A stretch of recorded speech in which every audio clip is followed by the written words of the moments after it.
3 tersangka baru dalam kasus korupsi BTS Kominfo.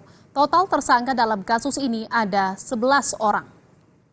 Direktur Penyidikan Jaksa Agung Muda Tindak Pidana Khusus Kejagung menyebut 3 tersangka baru dalam kasus korupsi BTS adalah Jemi Setiawan, Elvano Hatorangan, dan Mahfud Feryandi Mirza.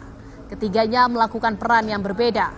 Jemi disebut memberikan uang pada sejumlah pihak untuk mendapatkan proyek. Jemi sebelumnya juga disebut dalam dakwaan mantan Menteri Komunikasi dan Informatika Johnny G. Plate. Jemi disebut membayarkan biaya hotel Plate saat perjalanan dinas ke Barcelona, Spanyol.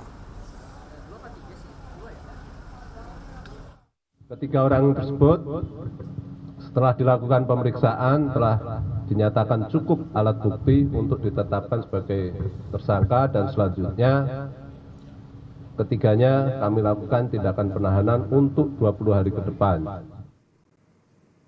Saudara Menko